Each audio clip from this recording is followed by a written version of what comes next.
Good morning, America. For our viewers in the West, the U.S. shooting down one of our own surveillance drones, a major airport security breach, in the movie theater seat showdown.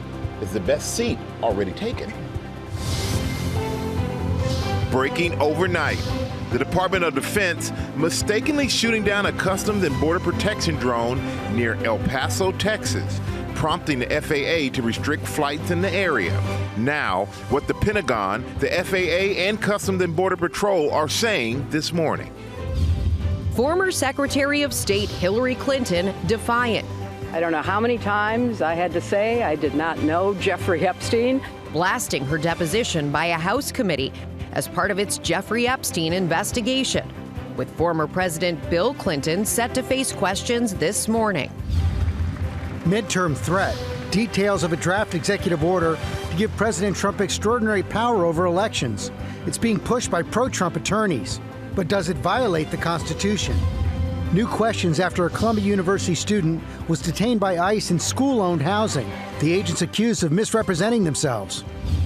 At it again? I don't want to go to United States. The major airport security breach as Svetlana, the stowaway, is arrested again. Toxic nightmare. This has been a nightmare, total nightmare. A California couple saying their roommate was caught on camera spraying insect poison over their food and kitchen. Holding on for dear life. Oh my God. The skier dangling from a chairlift more than 150 feet in the air, saved by her sister and friend. They tell their story. Emotional return to court.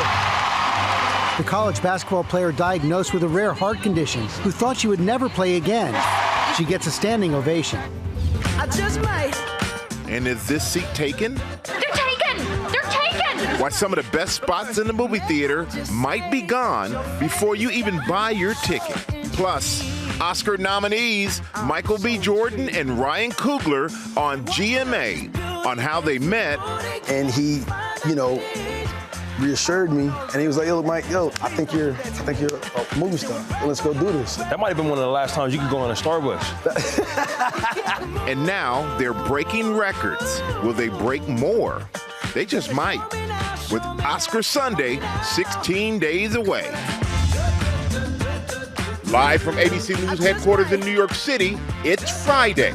Good morning, America. Good morning, America. I like that song you hear in the background. We cannot wait to hear more from Michael B. Jordan and Ryan Coogler, plus Bruno Mars. Yeah, his new album. It dropped overnight, and Sam will have all the details on that. Yeah, Sam is bopping along right now. He is also tracking the storms as we head into the weekend.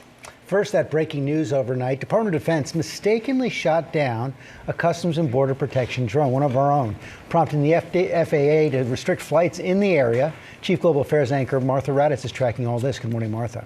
Good morning, George. This appears to be a stunning lack of coordination between agencies. The U.S. shooting down one of our own surveillance drones on U.S. soil, and it is not the first time a mistake has been made at the border.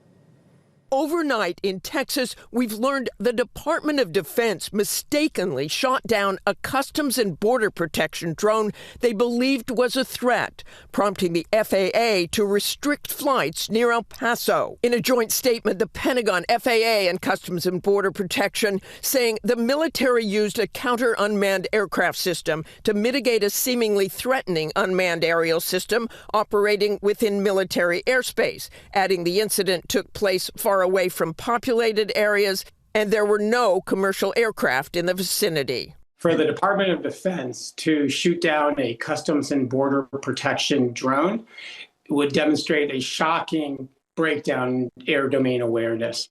It was just weeks ago, also near El Paso, that the Customs and Border Protection used the DOD's laser to shoot down what they thought was a threatening drone, but that turned out to be just a balloon. The FAA had called for an urgent temporary closure of the airspace over El Paso. This latest incident now prompting outrage from some top Democrats on the committees overseeing aviation and homeland security. In a joint statement, Representative Rick Larson, Benny Thompson, and Andre Carson saying our heads are exploding over the news. They claim the Trump administration has sidestepped a bill that would have trained drone operators and improved communication between government agencies, including the FAA and Homeland Security. In geographic areas where military and civilian law enforcement aircraft are working together, there's always good communication and coordination. So it's unclear to me why at the southern border right now that type of coordination doesn't exist. The Pentagon is trying to put the best face on this by touting success in securing the border and saying they will continue to work on increased cooperation in the future. But Rebecca, this is a very hard one to spin. Yeah, truly hard. They have to work out that communication. And like you said, this is not the first time. Martha, thank you.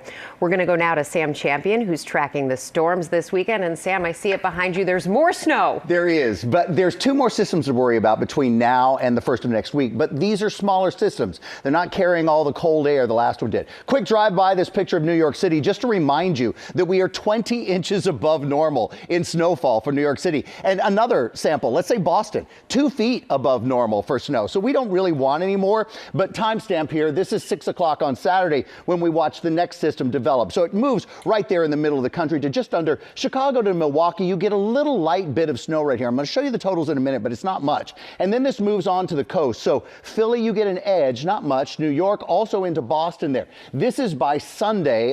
So we're looking at anywhere from 1 inch to 3 inches, but I really think most of us come in with about a 1/2 inch to 2 inches here. That's the first one. Now, at the time that exits, the second one is really developing in the middle of the country. And this one is from Indy, Fort Wayne, Columbus to Cleveland. Let me get this to the coast before we wrap right here. You can see Washington, Baltimore, also into New York by drive time. This has a lot of rain with it, so it's going to get washed away immediately. Michael? That's some good news. Get washed away immediately. Appreciate that, Sam. I'm going to turn now to the Epstein investigation. Former President Bill Clinton is set to be deposed today by a House committee a day after Hillary Clinton's testimony. Senior political correspondent Rachel Scott is in Chappaqua, New York with more. Good morning, Rachel. Michael, good morning to you. And Hillary Clinton answered questions for several hours, accusing Republicans of political theater and a cover-up. And today we are told will go even longer when Bill Clinton becomes the first former or current president to testify in 40 years. Emerging from a 6-hour-long deposition with the House Oversight Committee, former Secretary of State and former First Lady Hillary Clinton defiant. I don't know how many times I had to say I did not know Jeffrey Epstein. I never went to his island. I never went to his homes. I never went to his offices. So it's on the record numerous times. In a blistering opening statement, Clinton insisting she and her husband, former President Bill Clinton, were being forced to testify to distract attention from President Trump's actions and to cover them up despite legitimate calls for answers. They asked literally the same questions over and over again, which didn't seem to me to be very productive. Clinton accusing Republicans of being off topic. It then got, at the end, quite unusual because I started being asked about UFOs. She had demanded that the deposition be public, but Republicans refused. It was disappointing that they refused to hold a public hearing, so I wouldn't have to be out here characterizing it for you. You could have seen it for yourself. Still Republicans making a political show of it. The deposition forced to briefly stop after Congresswoman Lauren Boebert snapped this photo from inside the room, sending it to conservative influencer Benny Johnson, who then posted it online. One of the members violated that rule, which was very upsetting because it suggested that they might violate other of our agreements. While the Republican-led committee has deposed other associates of Epstein's, it has not called Commerce Secretary Howard Lutnick, who, after insisting he had nothing to do with Epstein, testified that he had visited Epstein's private island with his family well after Epstein was convicted of sex crimes. President Trump, who was friends with Epstein for years, has not been called in either. Secretary Clinton said in her opening statement if Republicans were serious about investigating Jeffrey Epstein that you would call President Trump to testify. Why won't you? Well, President Trump has answered hundreds, if not thousands, of questions from you all about Epstein. And I think he's been very transparent in releasing the documents.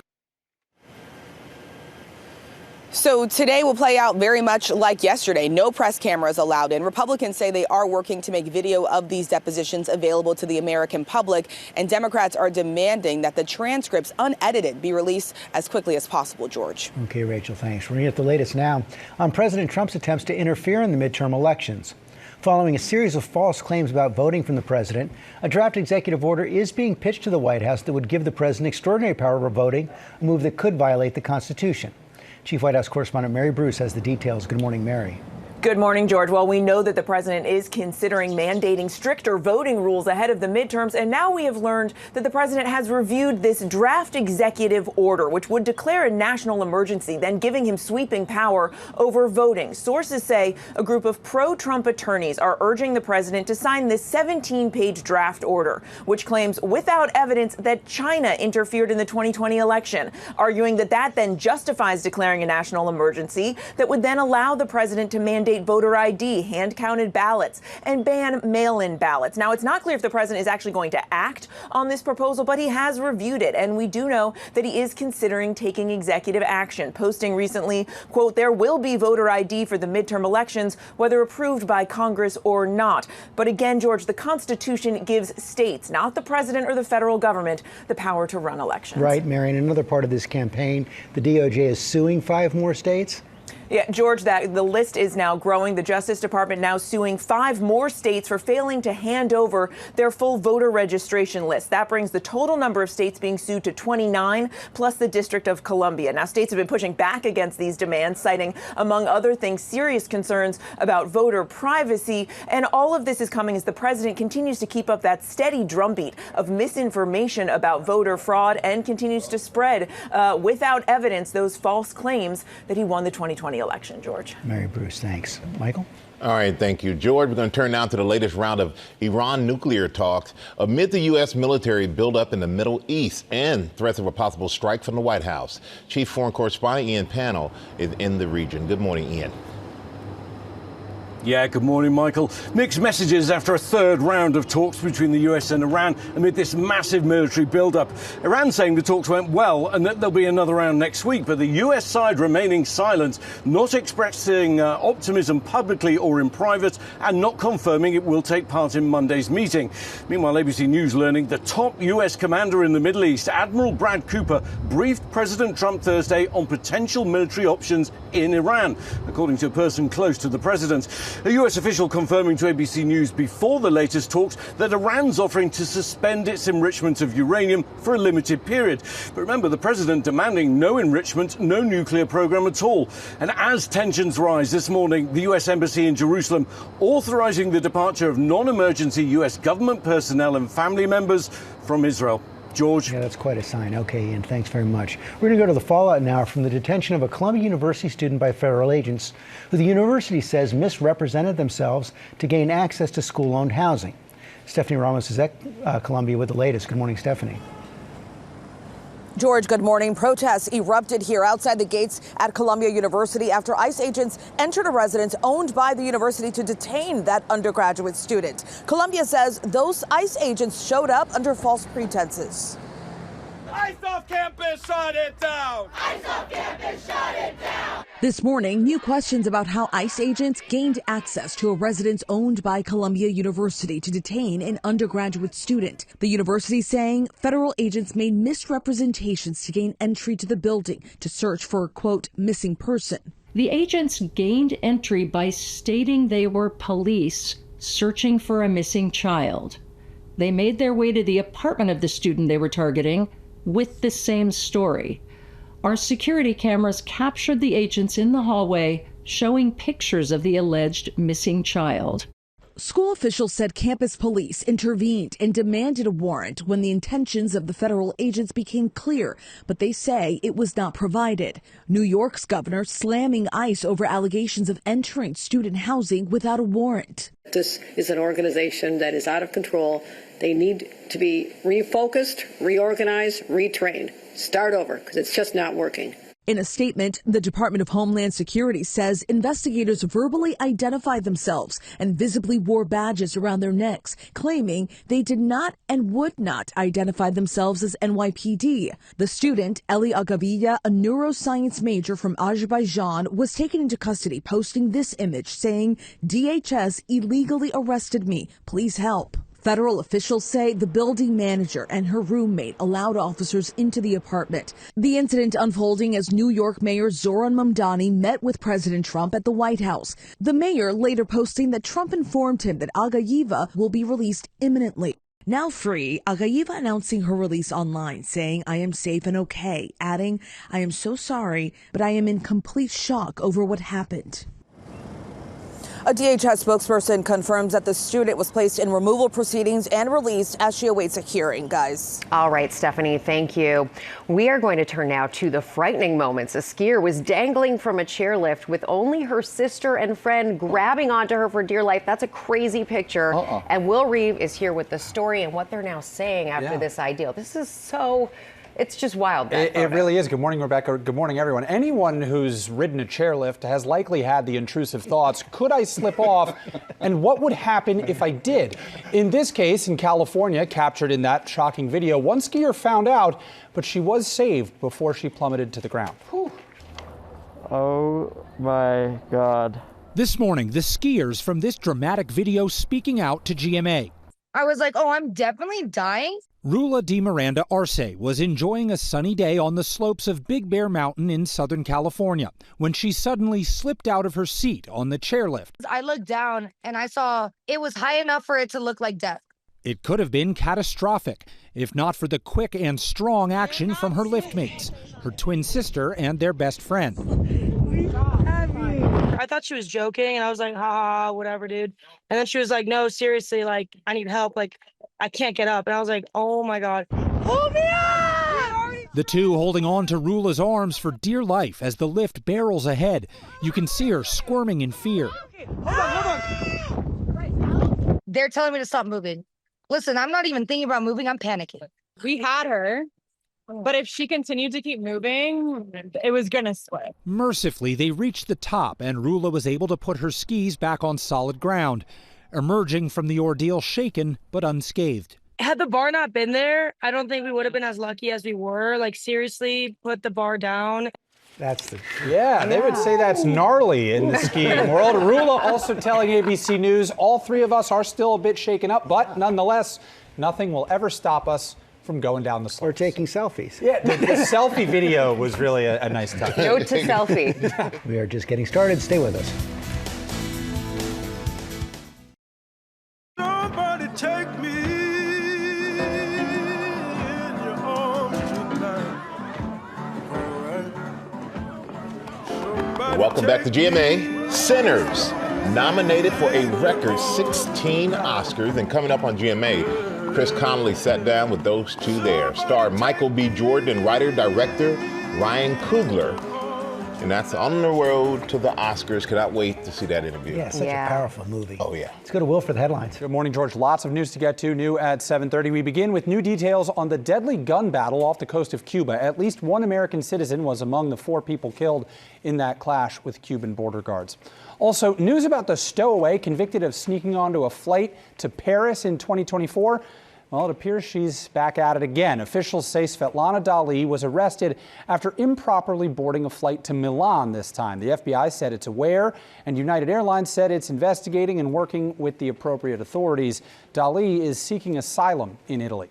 And a $5 billion payout from State Farm, the company giving refunds to its 49 million car insurance customers for an average of about $100 per vehicle. But your exact number depends on where you live and what your premium is. Eligible customers will be notified this summer. And take a look at this heart-pounding rescue of a skier buried in the snow. 2 skiers on a run in Lake Tahoe, noticing skis and a hand holding a pole sticking out of the snow. You see them frantically digging through that snow until they could free the skier.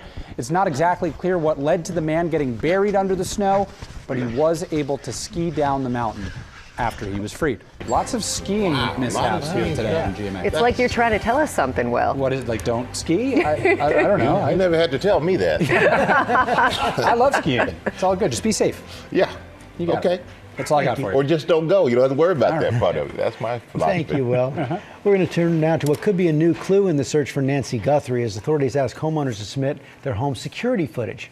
Chief Investigative Correspondent Aaron Katursky has the details. Good morning, Aaron. Hi, George. Good morning. This weekend, it's going to be a month since Nancy Guthrie vanished. The investigation is entering something of a new phase. The FBI is now finished collecting evidence from her home, but still painstakingly perusing as many as 10,000 hours of video, hoping there's a clue in there somewhere. This morning, police say this video obtained by Fox News is part of the investigation into the abduction of Nancy Guthrie. A Ring camera captured a car about 2.5 miles from Guthrie's home about the time police believe she was taken. The FBI has gathered thousands of hours of video. It's not clear whether this image is of any value to the investigation. The Sheriff's Department, though, has been urging homeowners to submit their home security footage. Sources tell ABC News the FBI is now turning over the house to Savannah Guthrie and her siblings, nearly a month after their mother was abducted in the middle of the night. Workmen dropped orange barriers to enforce a no parking zone around the house and installed new security cameras. We need to know where she is. We need her to come home. For that reason, we are offering a family reward of up to $1 million. For any information that leads us to her recovery. The family is hoping a reward that size will convince someone to come forward. Someone out there knows something that can bring her home. And authorities are stressing this morning whoever provides the crucial tip that leads to Nancy Guthrie can be eligible for that $1 million reward and still choose to remain anonymous, Michael. Well, we sure hope they get that tip, Aaron. Thank you. Now to the suspected poisoning caught on camera. A California couple was sharing their story after they said their roommate sprayed their kitchen with insect poison. Trevor Alton's in Los Angeles with the details. Good morning, Trevor. Good morning, Michael. I mean, this is almost stomach-churning video. A couple outside Los Angeles say they installed cameras because they didn't trust their roommate, and they tell us what they found was far worse than anything they suspected. This morning's shocking footage inside a California home. A couple says this is their roommate in a gas mask covering their food, kitchen, and pantry with insect poison. This has been a nightmare, a total nightmare. Billy Hopper and her husband David say they've had repeated problems with their roommate, 42-year-old Timothy Bradbury. They installed security cameras inside their Santa Clarita house after they say their clothes were cut up, their property destroyed, and their food was thrown away. But recently, they started having serious health issues. I've been so sick this past year that I haven't been able to hardly do anything because of this guy. My husband's been sick. We were both in the ER within the last 2 weeks. They say their doctor suggested they might have been poisoned. They checked out the footage from the cameras, and this is what they saw, covering everything from their groceries to the coffee pot they use daily. It's infuriating. It's really heartbreaking, too, to see somebody with such mental health problems doing something like that. They called the authorities, and the Santa Clarita Sheriff's Office says when they made contact with Bradbury, he barricaded himself inside, and it took 2 hours before he eventually surrendered. Investigators say family members told them Bradbury has a mental disability. He was arrested for attempted poisoning, but he's already been released. News the Hoppers learned while speaking with us. I just wonder if they're going to make him stay away. I just wonder if we're going to have to be back being scared to death again or not. That's what I worry about. Yeah. That's my fear. We had no idea. We didn't know. We thought that they were going to at least keep him for a little bit. Now, we tried to contact Bradbury's attorney, but we did not hear back. The DA will now consider charges, and that includes a potential felony count of attempted poisoning. Guys. Just so brazen. Yeah. I can't believe him there doing that. All right, Trevor, thank you. We're going to go now to mortgage rates at their lowest levels in more than 3 years, dropping below 6%. And Whit Johnson joins us with what this means for buyers and sellers. Big implications here. Good morning, Whit. Absolutely. Good morning to you. Yes, for the first time since September 2022, the average 30-year fixed rate mortgage starts with a 5 instead of a 6. And that could motivate more people to jump into the housing market. Freddie Mac reports the current rate is now 5.98%. That's down from just above 6% last week. A year ago, rates averaged more than 6.75%.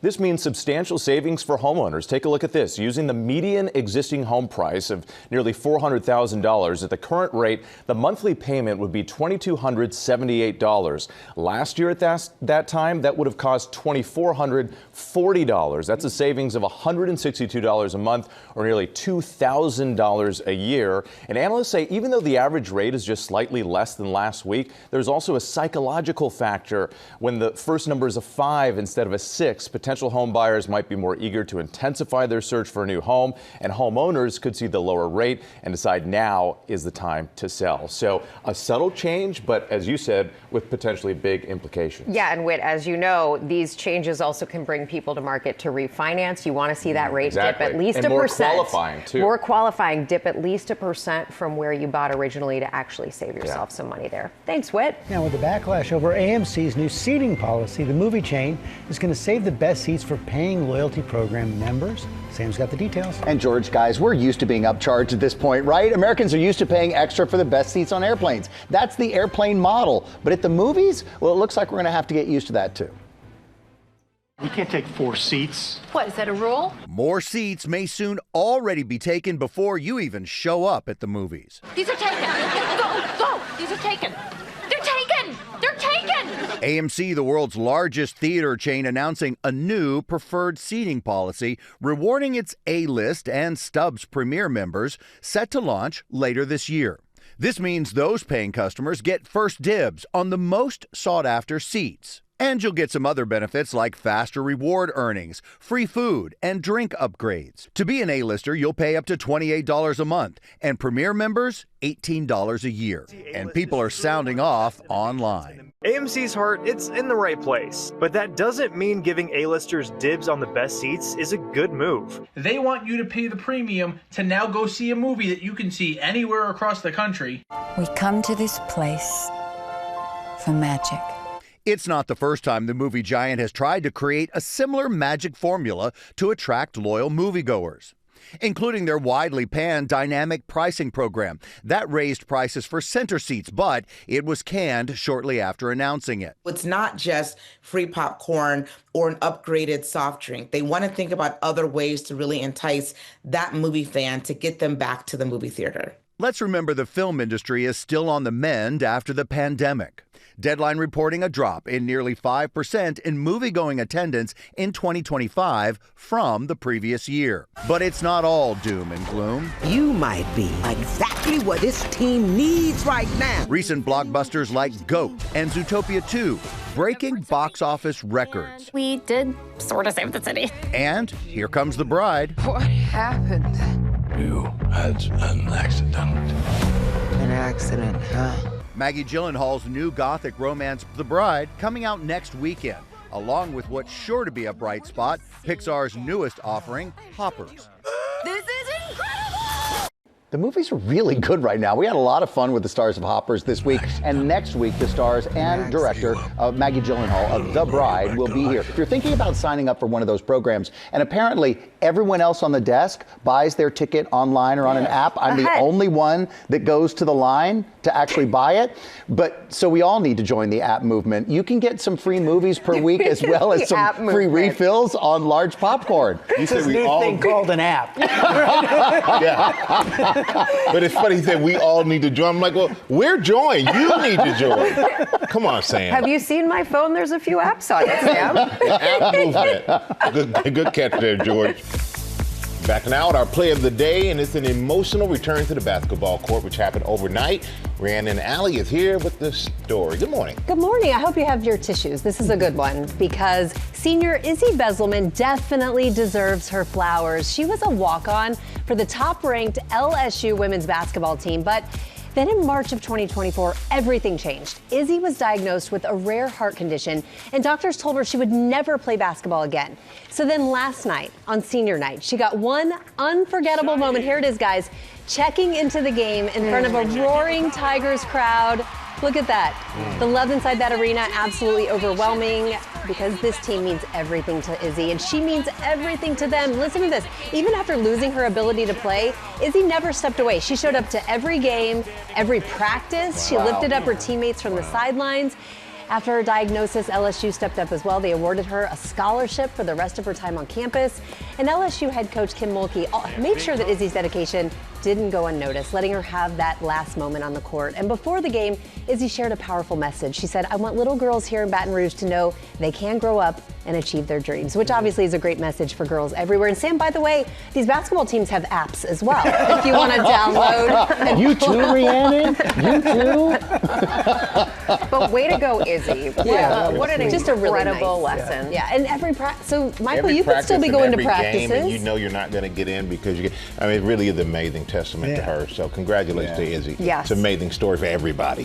All right, coming up, Becky Worley, live in Oregon, showing us the latest stop in our 50 States in 50 Weeks series. Hey, Becky. Hey, Michael, I am here at the Timberline Lodge, 6,000-foot elevation on Mount Hood, ski in, ski out, and these amazing rescue dogs. We're going to have tons of Oregon stories coming up and more of these cute floofballs. That's all when GMA continues.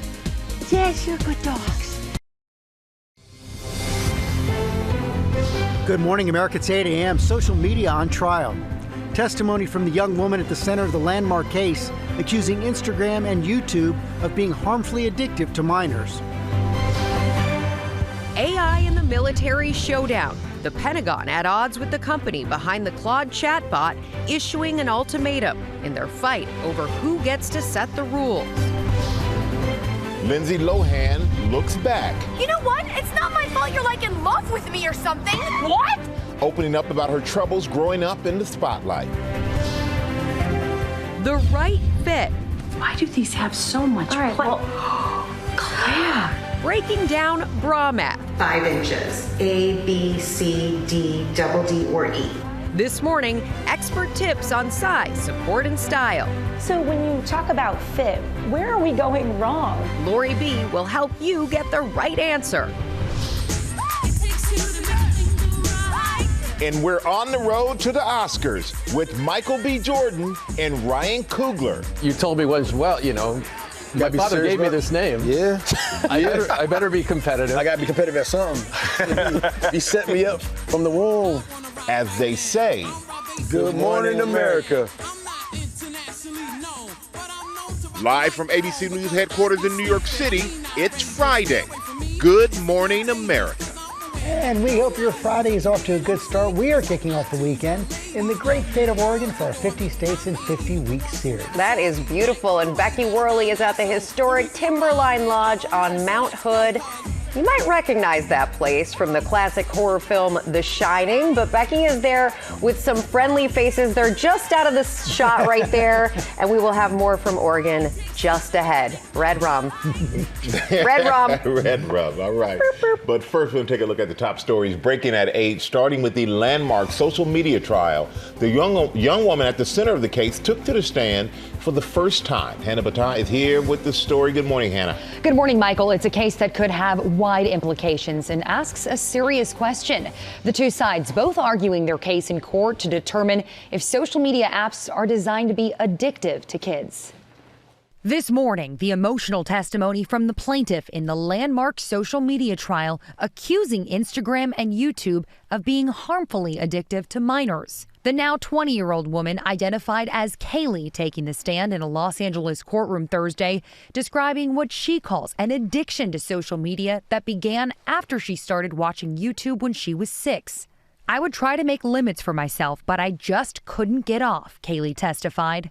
By the time she was 9, Kaylee says she was sneaking on Instagram behind her mother's back, creating more than a dozen profiles to garner more likes, even spending 16 hours a day on the app. One alternative juror seen wiping away tears as Kaylee testified she now suffers from anxiety, depression, and body dysmorphia. Because I spent all my time on my phone, it affected how I saw myself, Kaylee told jurors. Kaylee's testimony coming a week after Meta CEO Mark Zuckerberg spent nearly 8 hours on the stand, defending accusations he set goals to increase the time users spent on the apps. Zuckerberg responding, "I think I've been clear that we used to have goals on this, and then we changed that." Google, the parent company of YouTube, saying the allegations are simply not true, and they have provided parents robust controls on the platform. This case is the first of about 1,500 others questioning whether the parent companies are doing enough to protect young users. Instagram has rolled out a new feature that will flag parents about teens' behavior on social media if they search for terms related to suicide or self-harm within a certain time frame. But child safety advocates say still more needs to be done. Okay, thank you, Hannah. We're going to turn now to the Pentagon's ultimatum to end its partnership with Anthropic, a massive AI company whose technology is currently being used by the military. Anthropic says it wants some safeguards on that use. Senior White House correspondent Selena Wang is in Washington with the latest on that. Good morning, Selena.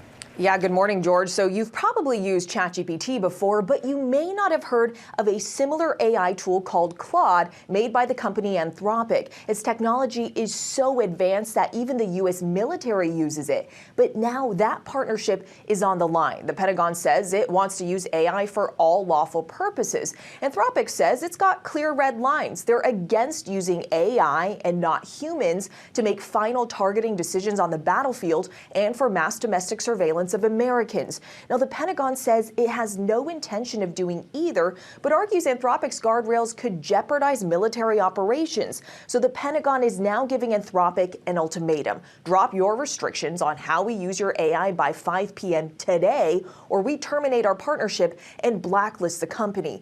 In response, Anthropic CEO says they're committed to negotiating, but will not remove their safeguards. Now, this is a really big deal. It's essentially a fight over who sets the rules for how the military uses AI, the companies building it or the government using it. So the clock is ticking here, and guys, whatever happens could shape how AI is used for national security for years to come. No question about it. Okay, Selena, thanks very much. And now to our GMA cover story. Lindsay Lohan talks about the struggles of growing up in the spotlight, how she rebuilt her life outside of Hollywood. Rhiannon Alley back with that story. Hey, Rhiannon. Hey, George. Yeah, who doesn't love a good comeback story? And Lindsay Lohan was a huge star in the early 2000s before a series of difficult moments led to her shunning public life. But now she's looking back on what led to her making big changes in her life. Goodbye, intellectual and spiritual stimulation. Goodbye, Broadway. She was one of the biggest child stars turned teen queens, a box office darling. Lindsay Lohan bursting onto the screen at 12 years old in the 1998 remake of The Parent Trap.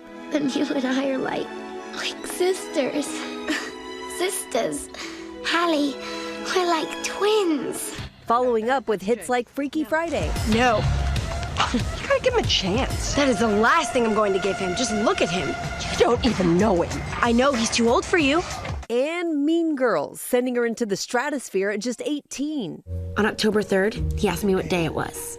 It's October 3rd. But all that success came with intense scrutiny. And now 20 years later, Lohan is looking back on that time in her life, telling Vogue Arabia, "It was all so overwhelming and consuming. I should have listened to my mom and dad and moved back to New York. But I was young and wanted to be in LA, and I didn't know. Now I look back and wonder, why didn't anyone just go and take me out of there, protect me more? You don't know how to do that yourself when you're a teenager." In 2014, Lohan moving to Dubai, where she has lived for the last 12 years, meeting, marrying, and starting a family with financier Bader Shamas. She hit pause on acting and mostly stepped away from the public eye. "I wasn't having fun in the business anymore. I wasn't finding roles I loved. It's not a life I wanted to live, you know? It's not a real life. It pushed me so far away that I moved to the other side of the world, and I'm so glad I followed my gut." And we are so happy that Lindsay Lohan has returned to acting. The Freaky Friday sequel, Freakier Friday, was a huge hit, and she's next starring in the Hulu miniseries Count My Lies. But she says she approaches acting differently now. She finds ways to prioritize her family, and Lohan says they are hoping to expand their family soon. Michael, it's so nice to see her in such a good place. Yeah, it's good to see this. I mean, we all love a great comeback. She's so talented. Congratulations to her. And now, going to move on to the the passing of one of the founders of the modern running movement, Jeff Galloway. And Will, you have more on that. Yeah, well, so whether you've run a marathon or just taken a spin around the block, you likely have Jeff Galloway to thank for any improvements you've felt, whether you know it or not. Because Galloway was an Olympian, then became the father of an innovative training method that has become ingrained in runners worldwide to this day, and tributes are pouring in. Let's talk about motivation. He was a legendary runner among runners, Olympian and creator of an innovative running method, Jeff Galloway, dead at 80 years old. His daughter-in-law sharing the news on Instagram, writing, "It was never going to be enough time to learn from you, to watch how you loved, how you listened, how you always saw the best in everyone. We are heartbroken, but we are all better because of you." A member of the 1972 U.S. Olympic team, Galloway inspired everyone from elite athletes to everyday runners with his run-walk-run strategy, affectionately known as Jeffing, which he developed in 1974 to help new runners hit the road. Jeff Galloway's run-walk-run method is the tried and true golden ticket. Everyone should be using it. 6 done. Last 30-second walk break.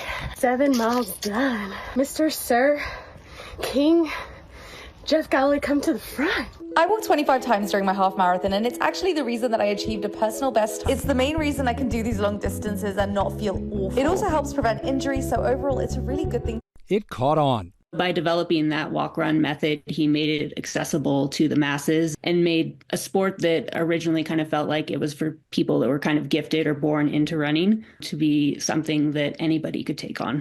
We're going to go from a walk, I'm on a walk break, into a shuffle. Galloway died of a hemorrhagic stroke in Pensacola, Florida. In his final interview with the New York Times, he shared what he had hoped to accomplish in the coming years. "My mission now, at the age of 80 plus, is to show that people can do things that are normally not done and can do them safely."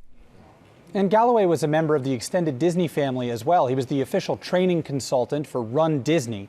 And about the run, walk, run method, he said he introduced it at a class he taught at Florida State University, and that everyone passed the final exam, which was finishing a 5K or a 10K with a smile on their face. Galloway was the official training consultant. He ran over 230 marathons, and he innovated the walk through the water station move, which, for those who've run marathons, is essential. Jeffing. Yeah. Jeffing. Jeffing. Yeah. Great. There you go. Good So he brought it to the masses. Absolutely. Yeah. What a life. A lot of What a life that was. And you know, time for Pop, Sam. What you got, buddy? Ooh, okay, Michael, let's try it. And we do have props here. All right, we begin this morning with the road to the Oscars, and we're so close right now, I can turn around to the back seat and say, yes, we're almost there. Oscars kicking into high gear, a task Conan O'Brien may be taking literally as he races to Week 2 countdown, the 98th annual ceremony. Voting, guys, officially began yesterday afternoon, and this morning we're learning fresh new details about who's going to join Conan on the stage for Hollywood's Golden Night. All right, so we already know some of last year's winners will present some of the night's biggest awards, right? Now we know that Javier Bardem, Chris Evans, Chase Infinity, Demi Moore, Kumail Nanjiani, Maya Rudolph are going to join the broadcast as presenters. The 98th annual Oscars airs Sunday, March 15th, right here on ABC, streaming in case you didn't catch it from all the other times we talked about on Hulu. GMA will have all the action from backstage. Michael, I think you and Lara are going? Yeah. Right? Do I have this right? Stars at the Oscars after party the very next morning will be right here. I mean, I'm just guessing, but I think that's right. No, I'll be there. So you know what I'm missing this morning? I'm missing a little Bruno.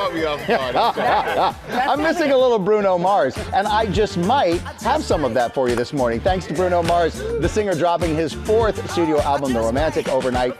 Now, it's his first in 10 years. The single called I Just Might has already broken records since he released it back in January. It debuted on the top of the Hot 100 and became Bruno's 10th #1 single. And last night, he also gave us a look at a music video for his ballad, Risk It All. Check it out. Ain't a mountain you could point to, I wouldn't climb. It's crazy, but it's true. There's nothing I won't do. I'd risk it all for you.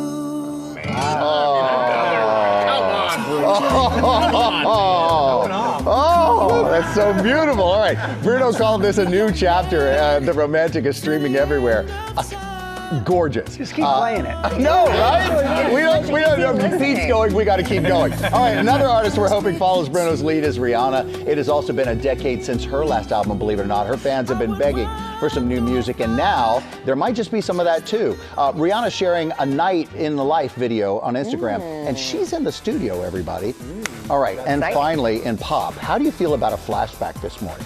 All right? Please. About men's fashion in the 90s. And we're going to show this because I have a little show and tell here. I brought some visual aids. So here's my style in the 90s. Younger, thinner, blonder, but still the same style. Michael, this was yours in a crop top. You had a picture in a crop top. In a crop top.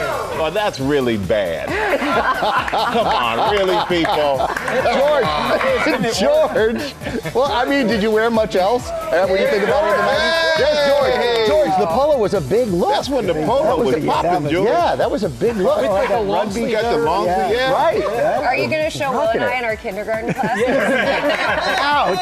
We're actually not even going to talk about you and Will right now because everyone's loving the 90s fashion, and thanks to the popularity of the new hit series. That was hurtful. Love story, JFK Jr. and Carolyn Bessette. The internet is focusing on JFK Jr.'s street style. Esquire and GQ sharing some articles on how you can dress like him in 2026, saying that the key to John John's style was really that he chose clothes that he actually liked and he mixed them in unique ways. It was all about elevated but relaxed and suits to chinos. So people really weren't just wearing sweatsuits like we are now, right? He could do whatever he wanted. Yeah, he really could. He was so handsome, he could literally do whatever he wanted. And that's pop news, ladies and gentlemen.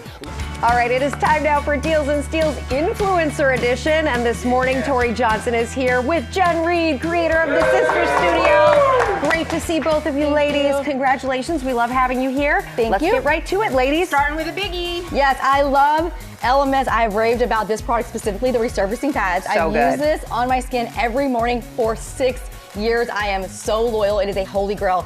Stubborn dark spots, uneven skin tone and texture. It's phenomenal. There's 60-day supply within here. The cleansing balm. One of these sells every 10 seconds. The texture is like so creamy. It's our viewers who are buying. Yes, like it's insane. It like melts your makeup off. It leaves your skin like radiant and silky smooth. This is a very well-loved product and brand in general. The whole line today, 50% off plus free shipping. Yes, and your skin speaks for itself. It looks beautiful. Thank you. Whitening made easy. Yes, this is a non-toxic oral care brand created by a dentist. Products are very effective. I love their whitening strips.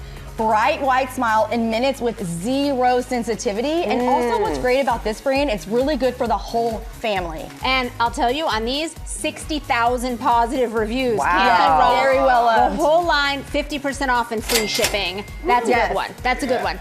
Okay, we all love that glow from Iconic London. Oh, goodness, this is their like beauty filter in a jar. Their #1 best-selling product. It's a primer that leaves your skin radiant and glowy. I'm wearing it today. I love it. It looks great. Thank you. It also wears great by itself. Yeah. Like, their formulas, their products, you cannot go wrong. They are so top-notch. Yes. Elena used this palette on me today. A full face in one palette. Everything, isn't it good? Yes. Everything And from Iconic London. 50% off plus free shipping to get that It looks glow. great in person, and I'm looking on camera, and it looks great both places. Hair care.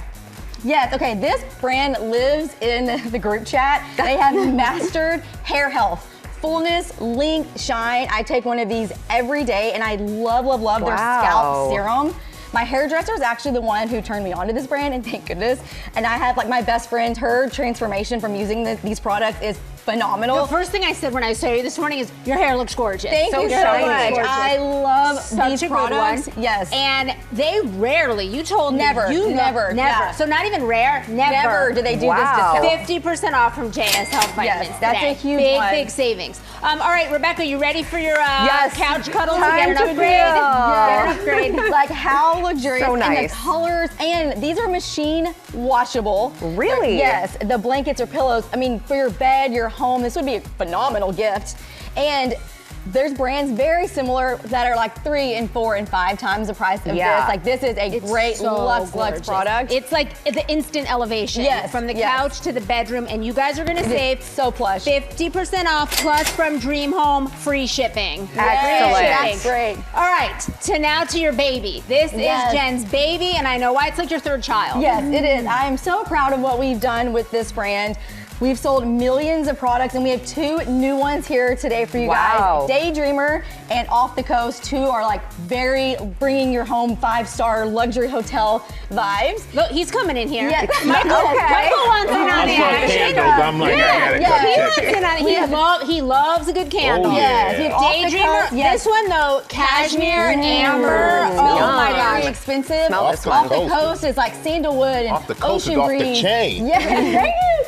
Expensive beachy vacation vibes. Beachy vacation, so and good. this one I feel like weekend is for off the coast, and then this Daydreamer is phenomenal. Just when you want to feel like super luxurious and special, the entire collection is 50% off. Yes, we love so it. good. Thank you so much. Thank It's you. so great to It's so see good you to see here. y'all. And thank you, Tori. And we've partnered with all these companies on these great products. You can get them at gmadeals.com. And coming up, Becky Worley is with some friendly faces in Oregon. There they are. And we'll be right back, sitting by the fire.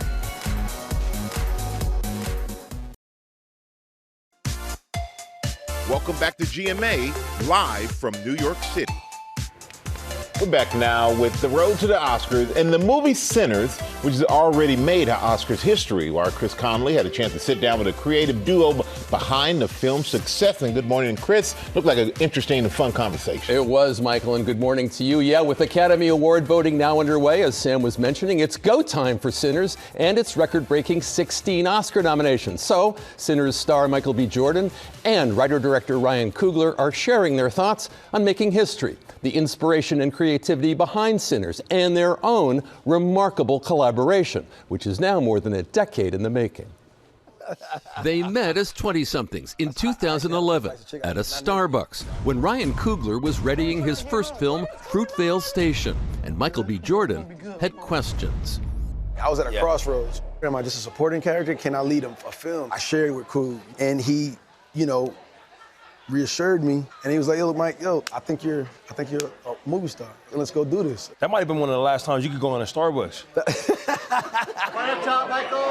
15 years later, they're both A-listers, and Sinners earned a record-breaking 16 Oscar nominations on Academy Award morning. I was in the bed. You overslept. I overslept. I looked at my phone and I saw the amount of missed calls and unread messages. I knew it had to be something positive, and I just called my mom immediately. Yeah, what's that like to talk to your mother after you've just made history with your movie? I mean, it felt great, just to kind of hear her happiness and joy, and knowing how much that, she poured into me, into this dream, that this was gonna, lead me to someplace fruitful. Zinzi Coogler, Ryan's spouse, also nominated as a Sinners producer. I was at home in the Bay Area. We watched together, and we had to take the kids to school. And I was like, yo, we got to do something. It was her first time being nominated, so I figured I'd take her to get waffles. So we went to this waffle shop in Alameda. That's dope. It was awesome, man. Jordan and Coogler's fifth collab after the Rocky-derived Creed and the Black Panther movies. Sinners is an original from a visionary filmmaker. We back now. So for him to be able to have the freedom to build this world, I think we got a glimpse of what a Ryan Coogler movie could be without any limitations. I'm inspired by things around me and people from my life. A big inspiration for this movie is somebody who passed away, going on 11 years ago. Your Uncle James. My Uncle James, that's correct. I'm very reactive as a writer to things that are around me, to things that inspire me, and I internalize it and try to make something that I would want to see. It was through his Uncle James Edmondson that Coogler first heard the blues, music that would breathe such vivid life into the 1932 Clarksdale, Mississippi of Sinners. Blues music in the church, and these things that are said to be opposites. But when you juxtapose them, you realize that they're more like mirror images of each other. They're more like twins. It'd be Jordan playing the twins, smoking the blue cap, stacking the red fedora, crafting backstories and creating distinct looks as these two open a juke joint. I heard you wore a different shoe for each. Yeah, Smoke, I got a size too big shoe, and Stack was a half size too small. And Stack being a little bit more, buoyant. Smoke, he's the parental of the two. A size too big shoe, you don't really want to move around too fast. What makes this man special, Ryan, as an actor? I think he has a lot of intangibles. There's a magic to Mike that I think like Tom Hanks has, where you see him and you care about him. As an actor, he's done everything. So what that gives him is an incredible amount of empathy when he's on the screen and in space with another actor. And then the other thing he has is this incredible drive. Like he wants to be great. So you got all of these things like Mike. You told me once, well, my father gave me this name. Yeah. I better be competitive. I gotta be competitive at something. He set me up from the womb with Michael Jordan. So happened, there was this other Jordan in the late 80s running rampant in the league. And never knew quite that was gonna do to my childhood. And the merchandise. And the merchandise too. It made me want to have my own identity. I knew I was gonna be competitive at something. I didn't know what it was gonna be. What makes this collaboration special? I think we're both team players. We complement one another. That comes from working together often. And you develop a rhythm to kind of know what the other person might need at a particular time to achieve a certain goal. Every day it reminds me that it's achieved and made the impact that it has. And the audience spoke volumes, about what they felt about it. And that's the biggest reward for us, for me. Amazing achievement. And Jordan, I love this. Jordan notes that he's from Newark, New Jersey, near Manhattan. Coogler is from Oakland, near San Francisco. So living in a little brother city, he told us, makes you want to chase your dreams even more. It's so close I can touch it. I just need to get across that bridge. And they've done exactly that. Really Such an insightful conversation. Yeah. That was really good. They're great guys. And we love they found each other because they're giving us a lot of great movies out there, a lot of great entertainment. And thank you, Chris. And you can watch the Oscars Sunday, March 15th, right here on ABC and streaming live on Hulu. And coming up here, Lori Bergamato is here with some bra math to help you find the right fit.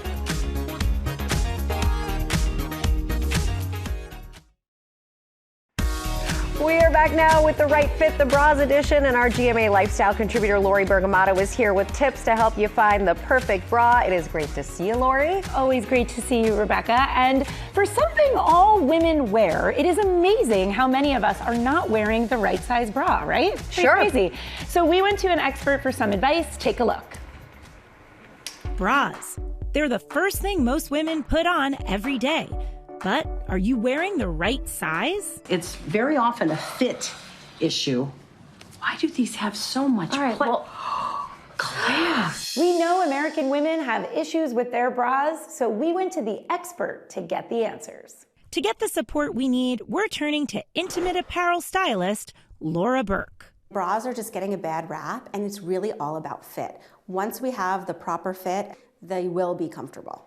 So when you talk about fit, where are we going wrong? So the majority of women are wearing a band that's too large and a cup that's too small. We wanted to get answers for some of the most common questions women are asking. First up, what to do about spillage. I just feel like I'm spilling out both on the top and on the sides, and I'm always pulling my band down. So you said this is a really common problem, right? When you're spilling like this or when you're having quad boob, it's an indication that the cup is too small. After measuring Miranda, Laura moving her up several cup sizes. It's so much more comfortable. Next up, what do you do if your straps won't stay put? The straps keep falling off my arms. I feel like something is actually crawling down my arms. Oh no. Especially when I'm walking, I feel like, it's very uncomfortable. So a lot of people think it might be just as simple as tightening a strap, but it's actually not the issue. The issue is the band. To fix Issa's problem, Laura changing her band size. The band was too large. So we needed to go down in the band, actually 2 full band sizes. So we went down to the 32 from the 36. And now it's anchored on the body, right? It's gonna stay there. And while a new size can often fix your problems, sometimes we just aren't wearing the right type of bra. So Joni, tell us, what has been your problem with sports bras? Well, I've lost over 100 pounds, and really what I need is to feel more support when I'm actually doing my workout. Instead of just compressing your chest, Laura recommends trying an encapsulation bra for exercise. And you can see the shape that it's creating. right? We're getting not just that smushed compression look. I feel supported. I feel like this is a great bra. It can really have an impact. It can change a lot of things about how your clothes fit, how you feel about yourself. Exactly. It can be a real confidence booster. Yeah. And Rebecca, one of the things that we saw online going viral was this video by Wendy Herman. You can see her there from Bra Bar. She's really trying to standardize U.S. Bra measurement because, you know, it can get a little confusing. Now, she came up with, well, she didn't come up with Bra Math. Bra Math is a formula that I'm going to teach you about, but she's really popularizing it online. So a formula that goes back decades.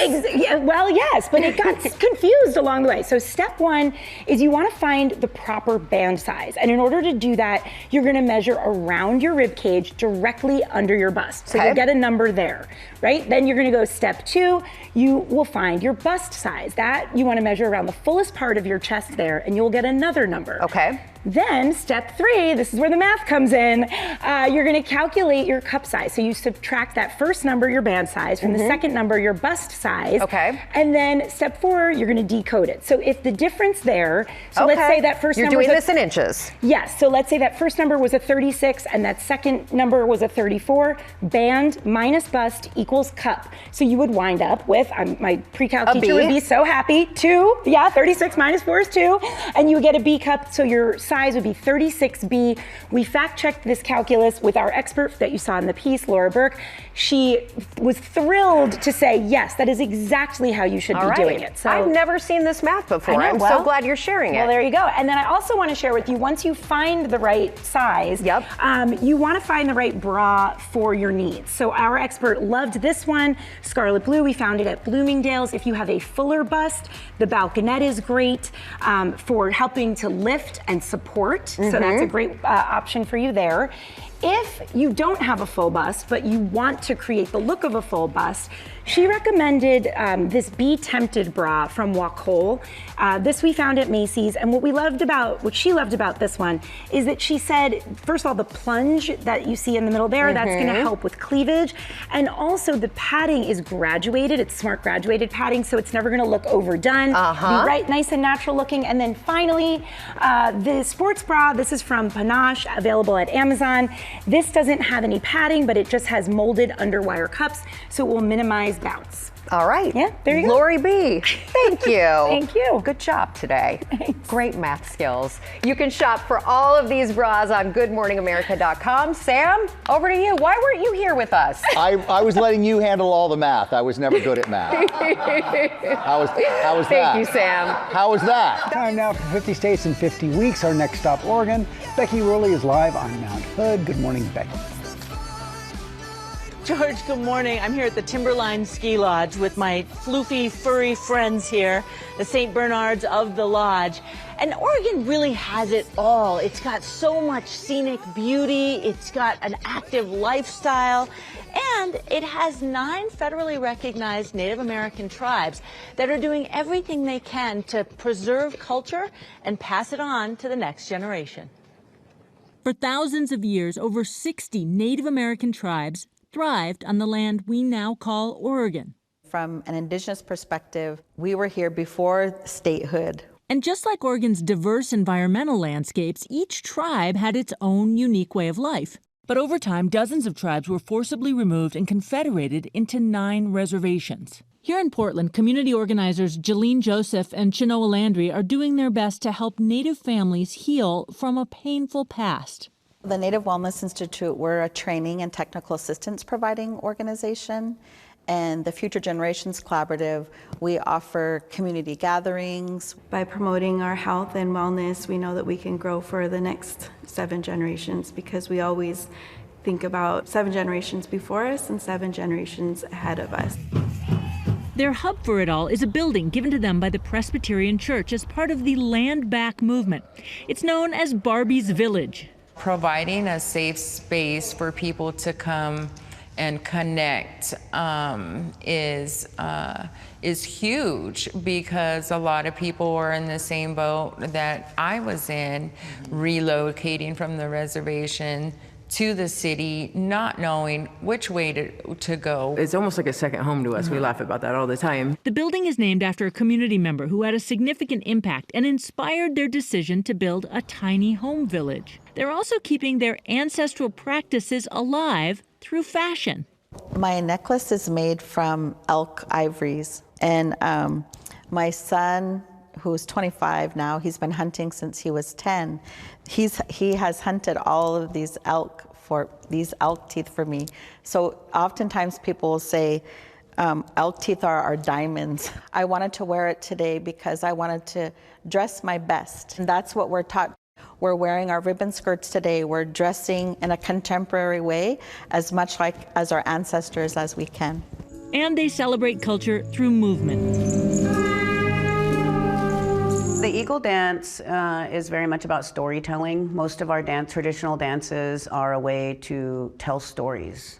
When you start to use different animal feathers and pieces in your adornment, you also are embodying that spirit. Acacia Red Elk is a world champion jingle dancer and a certified teacher of powwow yoga under her wellness brand, appropriately named 7 Gen. Smudging yourself with energy. There's traditional tribal beats. There's a part where you're connecting on a cultural level. When we move our bodies, we are bringing joy to ourselves. We're becoming more sovereign. That's powerful.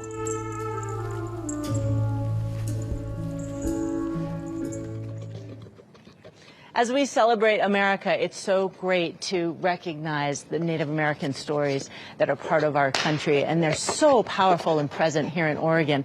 Now, one of the traditions of the Puyallup and Aani tribes is that they love to gift, and so they have gifted for the anchors back in New York some of these cute bears in beautiful fabrics from here in the Pacific Northwest, and they're not quite as cozy as my furry friends, but I'm going to send them back to you guys, okay? Thank you, Becky. Thank you, Becky. That was great. And Becky has more from Oregon when we come back.